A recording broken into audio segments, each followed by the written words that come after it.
അതുകൊണ്ട് എന്ത് കാര്യവും എന്നോട് ഡയറക്റ്റായിട്ട് തന്നെ നിനക്ക് പറയാം. ജാൻസി അവൾക്ക് സമ്മതം നൽകി. ആൻ്റണിച്ച മരിച്ചിട്ട് ഇത്ര വർഷമായില്ലേ, ചേച്ചി ഇനിയെങ്കിലും പഴയതൊക്കെ മറന്ന് ചേച്ചിക്ക് ഈ ഒരു കുഞ്ഞിന് വേണ്ടി ജീവിച്ചൂടെ? അതെന്ത് വർത്താനോ മോളെ നീ പറയുന്നേ? എനിക്കാകെ ഉള്ളത് എൻ്റെ കുഞ്ഞു മാത്രമാണ്. ഇച്ചായ മരിച്ചപ്പോൾ എനിക്ക് ജീവിക്കാൻ കിട്ടിയ പ്രചോദനം അതാണ് മിക്കു. ഇവൻ കൂടി ഇല്ലായിരുന്നെങ്കിൽ എൻ്റെ ജീവിതം എന്താകുമായിരുന്നു? ജാൻസി തൻ്റെ പഴയ ജീവിതം ഓർത്ത് വേവലാതിപ്പെട്ടു. ഇനി അതൊന്നും ഓർത്ത് വിഷമിക്കേണ്ട ചേച്ചി, ഞങ്ങളൊക്കെ ഇല്ലേ നിൻ്റെ കൂടെ.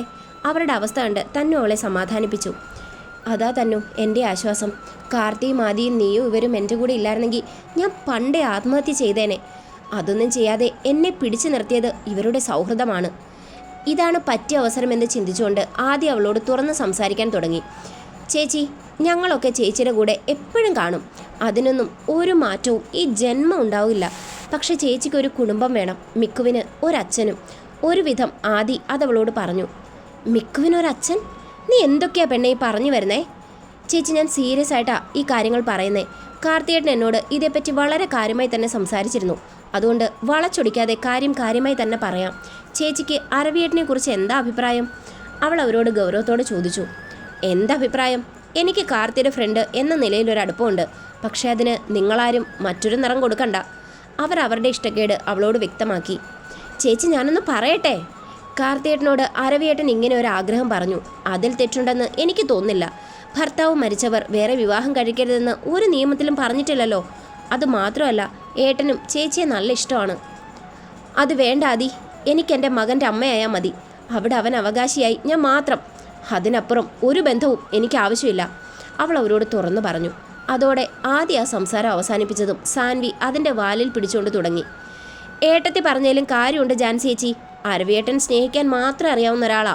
ചേച്ചിക്കും മിക്കവനും അരവിയേട്ടൻ എന്നും താങ്ങും തണലുമാകും. സാൻവി അവളുടെ മനസ്സിലുള്ളത് തുറന്നു പറഞ്ഞു. മതി, നിർത്ത്.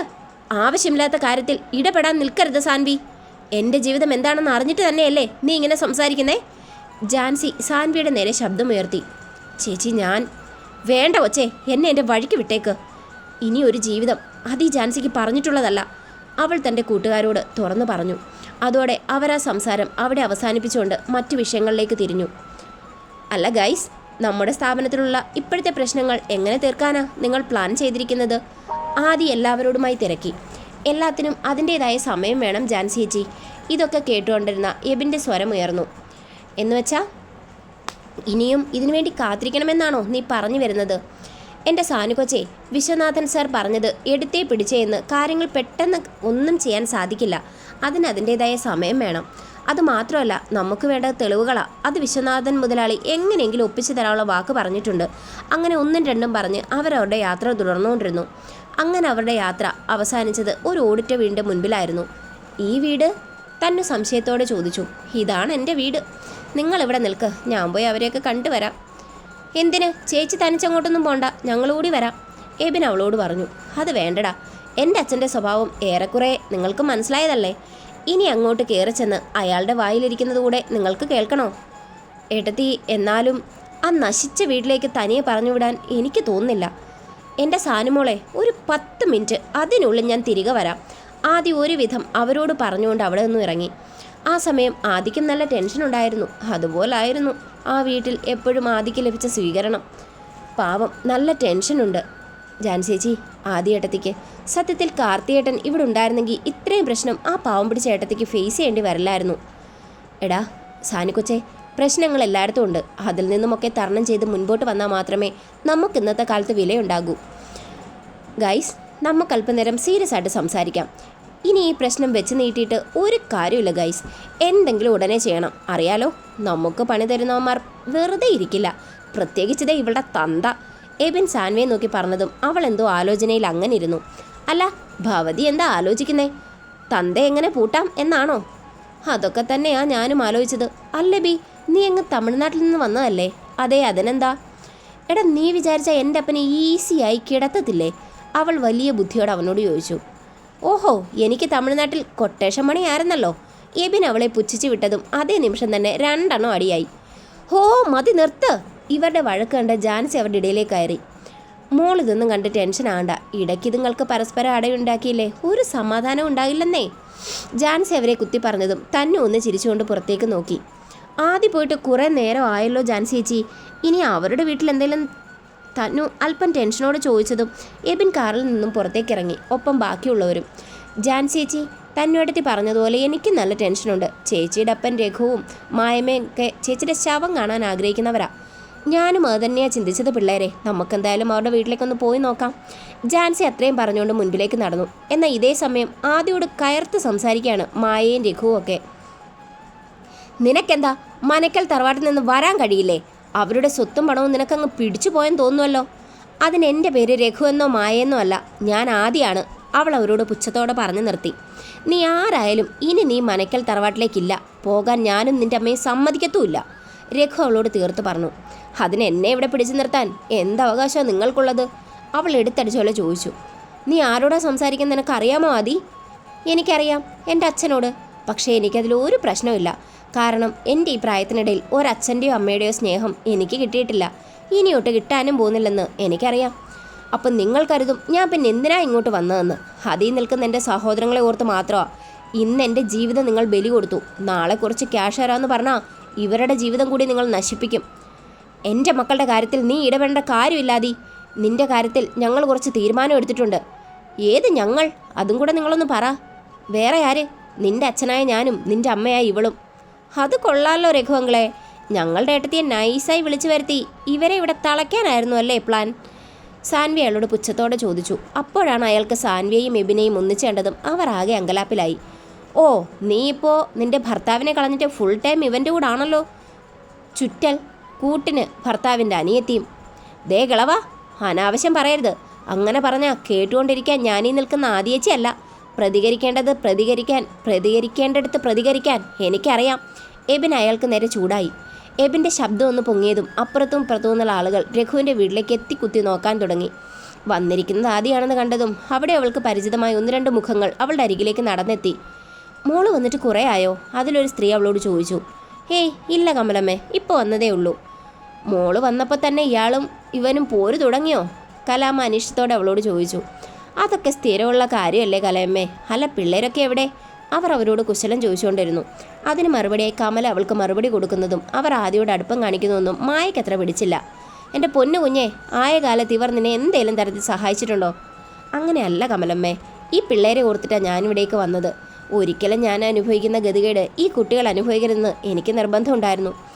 അതിന് മാത്രം ഇവിടെ ഒരു പ്രശ്നമില്ലേ ചേച്ചി? അമ്മയ്ക്കും അച്ഛനും ധൂർത്തടിക്കാനുള്ള കാശ് അവരുടെ കയ്യിലില്ലെന്ന് മാത്രം.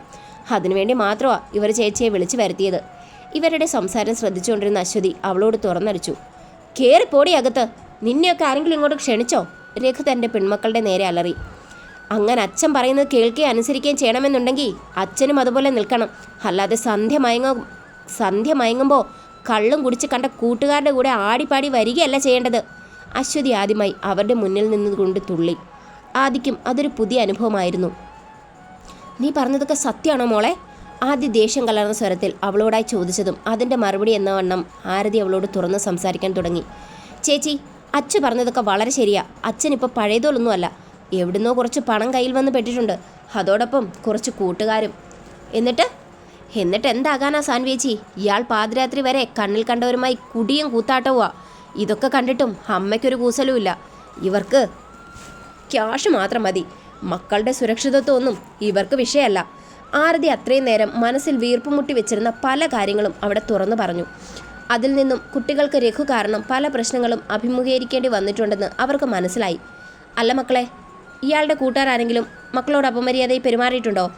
ജാൻസി തൻ്റെ ജീവിതം അറിയാവുന്നതുകൊണ്ട് തന്നെ അവളോട് തുറന്നു ചോദിച്ചു. പറ മക്കളെ, അങ്ങനെ എന്തെങ്കിലും അനുഭവം നിങ്ങൾക്കുണ്ടായിട്ടുണ്ടോ? ഉണ്ട് പിള്ളേരെ. ഇതൊക്കെ കേട്ടുകൊണ്ട് നിന്ന കമലയുടെ സ്വരമുയർന്നു. ഈ രഘു എന്നും വരുന്നത് 12 മണിയോടുകൂടെയാ. ഇവൻ്റെ ഒപ്പം ഒന്നുകിൽ ആ കാവുങ്കല്ലിലെ ചെറുക്കം കാണും, അല്ലെങ്കിൽ സാൻവി മോളുടെ അപ്പനോ തെക്കേലെ വാസവനോ അങ്ങനെ ആരെങ്കിലും. പിന്നെ ഈ വീടിൻ്റെ മുറ്റത്തിരുന്നിട്ടാ കള്ളുകുടിയും തെറിവിളിയും ഒക്കെ.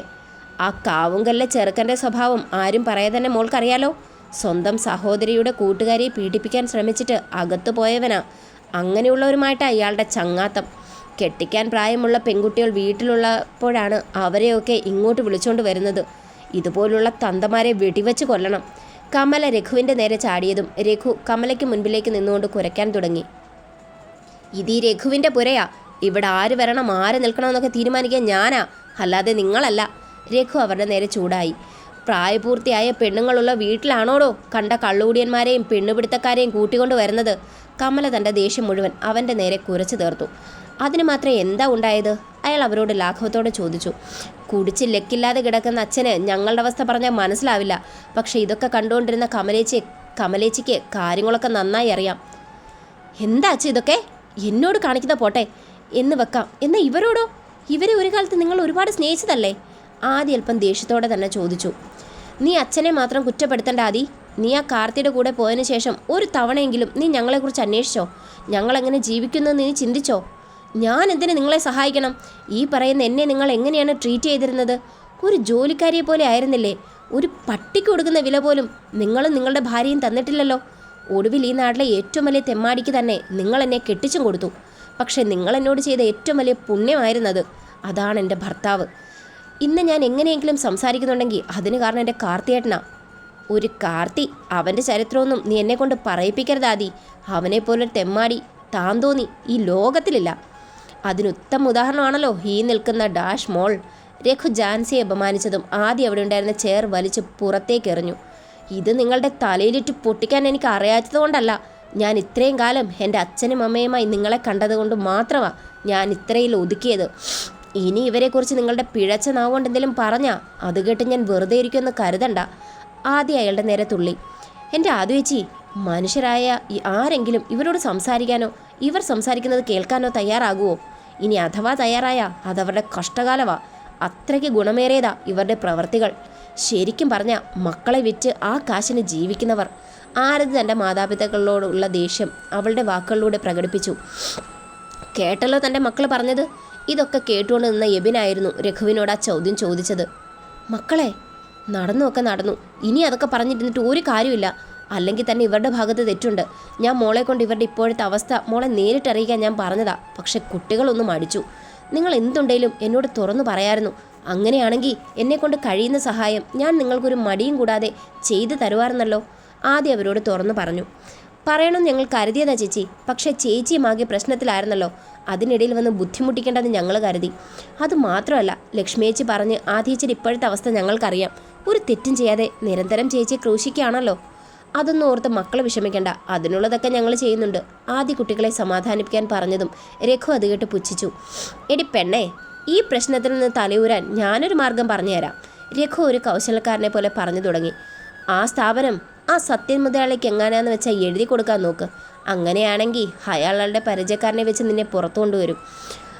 അല്ലാതെ എവിടെയോ കിടക്കുന്ന നിന്റെ ഭർത്താവ് നിന്നെ രക്ഷിക്കുമെന്ന് കരുതിയിരുന്ന അധികം താമസിയാതെ നിനക്ക് ജയിൽ കയറി അവിടുത്തെ ഗോതമ്പുണ്ട തിന്നാം. എൻ്റെ കാര്യമോർത്ത് അച്ഛൻ ടെൻഷൻ ആകണ്ട. അതെന്താണെന്ന് വെച്ചാൽ അത് ചെയ്യാൻ ഈ ആദിക്കും അതുപോലെ എൻ്റെ കൂടെ ഉള്ളവർക്കും അറിയാം. പിന്നെ പിള്ളേരുടെ കാര്യം അതിനി ഞാൻ നോക്കിക്കോളാം. അത്രയും പറഞ്ഞുകൊണ്ട് ആദി അശ്വതിയുടെ നേരെ തിരിഞ്ഞു.